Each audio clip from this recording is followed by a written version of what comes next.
तालुका निलंगा, जिल्हा लातूर. आज तारीख आहे 10 मे 2025 आणि या ऊसाला खत टाकलेलं आहे 13 एप्रिल 2025. म्हणजे येणाऱ्या 3 दिवसानंतर 1 महिना होत्या. त्याला डोस एक टाकलेत का 2 टाकलेत? एकच टाकलाय. त्याच्या अगोदर रासायनिक खत काय टाकले?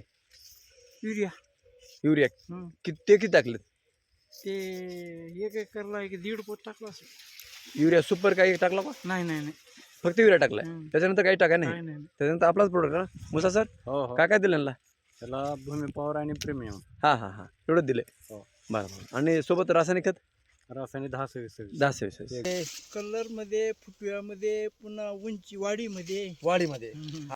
आता सगळ्यात महत्वाचं मे महिना आहे, 42 डिग्री टेम्परेचर आहे.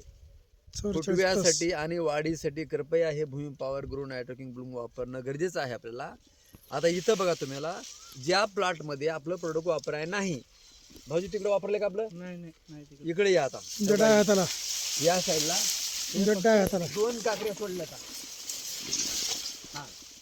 एक महिना अगोदरच आहे हे ह्या प्लॉटच्या अगोदर 1 महिना लक्षात घ्या. आणि विशेष म्हणजे हा ऊस खोडवा आहे बरं का, तुम्हाला हे मी सांगतो. हा खोडवा आहे, पण भाऊजी लागवडीच्या अगोदर 1 महिना ऊस गेलाय हा, बरोबर आहे. हा, तर या ऊसामध्ये तुम्हाला आज दुपारचा टाइम आहे, 12-1 वाजलेला आहे आता. ह्याच्यामध्ये नरस पण आहे, पिवळा ऊस आहे, पानं पिवळे पडले तर म्हणजे वाळल्यासारखे झाले तर. आणि तुम्हाला इथं पानाचं देठ सुद्धा भाऊजी आहे का सांगा? पिवळं. का ऊसामध्ये फरक आहे? आणि पानाची दिशा कुठं आहे? दिशा कशी आहे? सरळ आहे, आकाशाकडे आहे ना. पानाची रुंदी बरोबर आहे ना. बर.